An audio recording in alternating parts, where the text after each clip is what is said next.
देखिए इस तरह के क्वेश्चन सारी वैल्यू परसेंट में दी गई है। राम ने 2 रेडियो समान कीमत पर बेचा, एक पर उसे 10% का लाभ और एक पर उसे 10% की हानि। लाभ या हानि का प्रतिशत क्या होगा? सारी वैल्यू परसेंट में दी गई, कोई भी वैल्यू रुपए में नहीं दी गई। एक पर उसे 10% का लाभ हो रहा है। देखिए किसी भी वस्तु की कीमत, लागत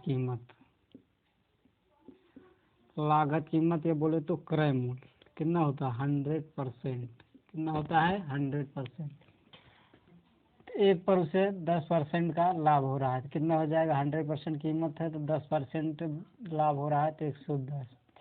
दूसरी पर उसे 10% की हानि हो रही है, 100% है, 10% की हानि हो रही है तो हानि हो गई तो कितना होगा? 90%। 100 से डिवाइड कर दीजिए, 2 0 कैंसिल, 11 9 99। ठीक, कितने प्रतिशत का उसे लाभ हुआ या हानि हुई? कितने प्रतिशत का लाभ या हानि हुई? तो लागत मूल्य कितना होता है? 100%। 10% लाभ और 10% हानि के बाद कितना हो गया? 99%। तो हानि कितनी हुई? 1% की हानि, 1% की हानि हुई। इस तरह से देखिए, इस तरह क्वेश्चन इस तरह भी कर सकते हैं। देखिए 10% का लाभ हो रहा है, फिर 10% की हानि हो रही है, प्लस उसके बाद 10% का लाभ, फिर 10% की हानि बटे 100। ठीक, ये +10, ये -10 कैंसिल हो गया, 1 0 से 1 0 ये कैंसिल, 1 0 से 1 0 ये कैंसिल, बराबर -1। माइनस ये दर्शा रहा है कि 1% की हानि हुई, माइनस ये दर्शा रहा है कि 1% की हानि हुई। एक चीज और आप लोग गौर करिएगा। देखिए यदि वही वैल्यू पर लाभ हो रहा है, उसी वैल्यू पर हानि हो रही है, जैसे 10% का लाभ और 10% की हानि, 20% का लाभ और 20% की हानि, तो डायरेक्ट आप ऐसे मल्टीप्लाई कर लीजिए, 10 × 10 बटे 100। ठीक, तो 1 0 से 1 0 से ये बराबर 1% की हानि होगी हमेशा।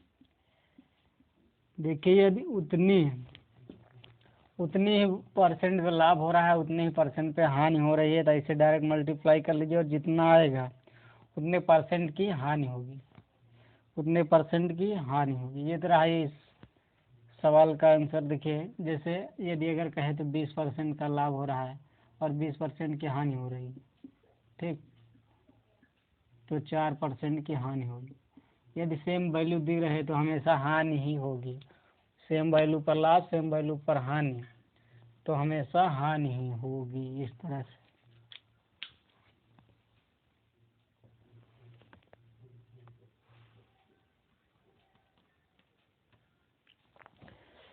देखिए उसी तरह का सवाल है। 2 बाइक प्रत्येक 7200 रुपये में बेची गई, एक पर 20% का लाभ एवं एक पर 20% की हानि हुई।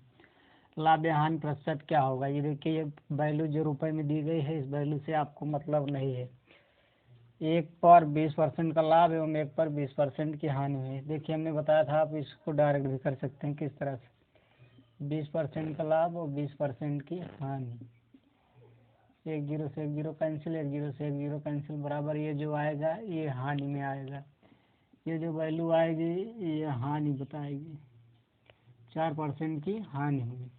या तो आप इस तरह से कर सकते हैं, 20% लाभ हो रहा है प्लस 20% की हानि हो रही है -20, प्लस 20 गुणते -20 बटे 100।